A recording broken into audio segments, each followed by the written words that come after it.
8મા વચનામૃતમાં મુક્તાનંદ સ્વામીએ પૂછ્યું, મહારાજ, જે ભોળો હોય એને કોઈ સ્વભાવ દેખીને સંતોનો અવગુણ આવે, પણ જે ડાયો હોય એને કેમ આવે છે? સ્વામીએ તો બહુ સારો શબ્દ વાપરેલો કે જે ભોળો હોય, ભોળો શાના માટે શબ્દો વપરાય છે? આપણે કહીએ ને આ ભાઈ જરા ભોળો છે, પણ શ્રીજી મહારાજ એકદમ ધડાકો જ કરશે. સ્વામિનારાયણ ભગવાન કહે છે જે ડાયો હોય એ પોતામાં કોઈ અયોગ્ય સ્વભાવ હોય એને સમજી શકે કે મારો આ સ્વભાવ સારો નથી. તો એવો સ્વભાવ જો દેખાય ભક્તમાં કે સંતમાં તો એ ડાયાને એટલે કે સમજૂને અભાવ આવે છે. પણ જે મૂર્ખ હોય, ભોળાનો પર્યાય, જે મૂર્ખ હોય તે પોતાના સ્વભાવને ઓળખે નહીં, ટાળવાની તો વાત જ ક્યાં, પણ સંતના કોઈ સ્વભાવ જોઈને, દેહાદિક પ્રકૃતિ જોઈને એનો અભાવ લે છે. એને સ્વામી ભોળો નહીં, ચોખ્ખું જ વાત કહી દો, એ મૂર્ખ કહેવાય. પછી નાના નાના સંતોને તેડાવી અને મહારાજ સ્વયં પ્રશ્ન પૂછવા લાગ્યા, હે સંતો, કામ ક્રોધાદિકનો વેગ એ બાળ, યૌવન અને વૃદ્ધપણામાં કઈ રીતે છે?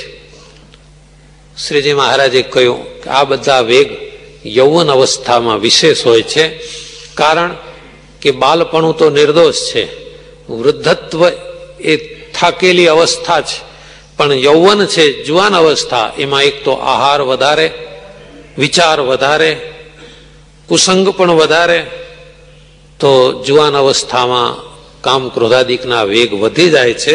પણ મોટા સંતનો જો સમાગમ રાખે તો કામ ક્રોધાદિકના વેગ કાબુમાં રહે છે. વળી મહારાજે પ્રશ્ન પૂછ્યો કે આ જીવને નાના પ્રકારના વ્યસનો વળગે છે, કોઈને ભાંગનું, કોઈને અફીણનું, કોઈને દારૂનું, કોઈને ગાંજાનું, બાકીનું ઉમેરી લેજો અત્યારે જે હોય તે. એ વખતે મહારાજે ઉદાહરણમાં આ 4 નામ લીધા છે: ભાંગ, અફીણ, દારૂ ને ગાંજો. આ વ્યસન વળગે છે, એ વ્યસન પોતે જ સ્વીકારેલા છે કે કોઈ ભાગ્યને આધીન છે? ઘણા કહે છે ને અમારે તો પૂર્વના ભાગ્ય એવા ને, તો શ્રીજી મહારાજે જ ઉત્તર કર્યો કે ના હો, ભાગ્યની વાત નહીં કરવાની, વ્યસન તો પોતાના જ કર્યા થયા છે, એટલે પોતે જ વળગ્યો છે વ્યસનને. અને ટળે કે નહીં? તો શ્રીજી મહારાજ કહે છે સુરવીર હોય એના વ્યસન તરત ટળી જાય, પણ જેનામાં શ્રદ્ધા ન હોય, જેનામાં શૌર્ય ન હોય, અને પાછો કેવો હોય, એક શબ્દ મહારાજ વાપરે છે, ફોસી હોય. ફોસી એટલે હાવ બેકાર, મારાથી તો નહીં જાય, અલ્યા મૂકી દે આને, એ તો સ્વામી તમે કહો એમ કરું, બાકી આ મારાથી તો આ ટેવ નહીં જાય, હાવ ફોસી. એટલે આવો કોઈ ફોસી હોય એના વ્યસન કોઈ દાડો ન ટળે જિંદગીમાં. વ્યસનમાં તો બહાદુરોએ છોડી દે, છોડ્યું એમાં શું. વળી શ્રીજી મહારાજે કહ્યું કે કેટલાક બાળકને વૃદ્ધ સરખી પ્રકૃતિ હોય અને કેટલાકને અતિ ચંચળ હોય.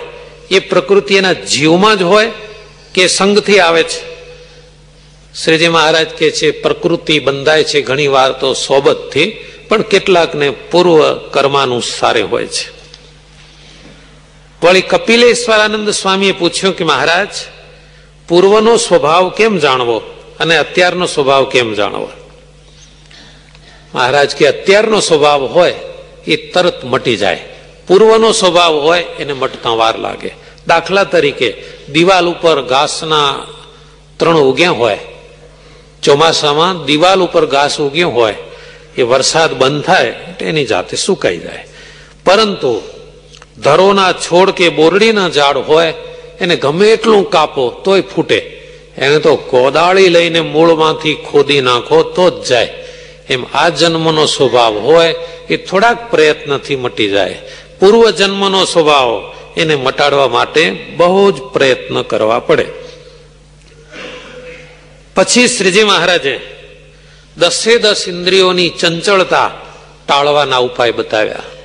એટલે કે પ્રત્યેક ઇન્દ્રિયને પોતાના વિષયથી દૂર રાખવી, એથી ચંચળતા મટે.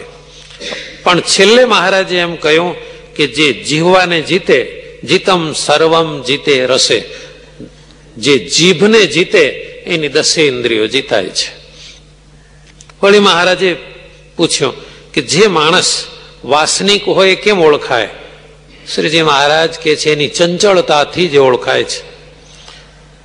વળી મહારાજે પૂછ્યું જેનો ચંચળ સ્વભાવ હોય એને શાંત થવું, અને શાંત સ્વભાવ વાળાને ચંચળ થવું એટલે શું? ભક્તિમાં, ભજનમાં, સેવામાં ચંચળ થવું. શાંત થઈને બેસી રહે તો બીજા સેવા કરી નાખે. અને મનમાં જે કઈ વિચારો આવે જગતના ઘાટ એમાં શાંત થવું, ચંચળ નહીં થવાનું. જેવો સંકલ્પ થાય એવી ક્રિયા નહીં કરવાની. વળી મહારાજે પૂછ્યું કે શાસ્ત્ર, ભાગવત આદિ બધા શાસ્ત્રો એ બધા આખા સ્વીકારવાના કે એમાંય કઈ ત્યાગ કરવા જેવું છે? એટલે મહારાજ બહુ સરસ વાત કહે છે. કથા, વાર્તા, પ્રવચનો, પારાયણો, શાસ્ત્રો એ બધું મગજમાં ક્યાંથી રહે? પણ આપણા પૂરતું હોય એ બરાબર યાદ રાખવાનું. આપણા અંગને, આપણા સ્વભાવને જરૂરી હોય એટલું યાદ રાખવાનું. અને બાકીનું બધું છે એ બીજા ભક્તો માટે છે. જેમ દવાની દુકાને જાઓ, તમને માથું દુખતું હોય તો એ લગતી ગોળી લઈ લો, બાકી આખું ઢગલો દવાઓ પડી છે એ બીજા દર્દીઓ માટે છે, બધી કઈ તમારા માટે ન હોય. વળી શ્રીજી મહારાજે પ્રશ્ન પૂછ્યો કે આ તમે નાના નાના સંતો છો, કોઈકને સંત વખાણે છે, કોઈક આગળ વધી જાઓ છો, આનું શું કારણ? કોઈક પાછળ રહી જાઓ છો? એનો ઉત્તર પણ મહારાજે પોતે જ કર્યો કે સંત જેને વખાણે છે અને જે આગળ વધી ગયો એ શ્રદ્ધા વાળો છે, અને જે આગળ નથી વધી શક્યો અને જેના સંત વખાણ નથી કરતા એ શ્રદ્ધા વગરનો છે, એમ સમજવું. આ લોયામાં તો સ્વામિનારાયણ ભગવાન જાતે જ પ્રશ્નો કેટલા બધા પૂછે છે. શ્રીજી મહારાજની કૃપા કેટલી બધી છે, અને સંતોએ પણ આ બધો સંગ્રહ કર્યો જેનો આપણે અત્યારે ઉપયોગ કરીએ છીએ. સ્વામિનારાયણ ભગવાન.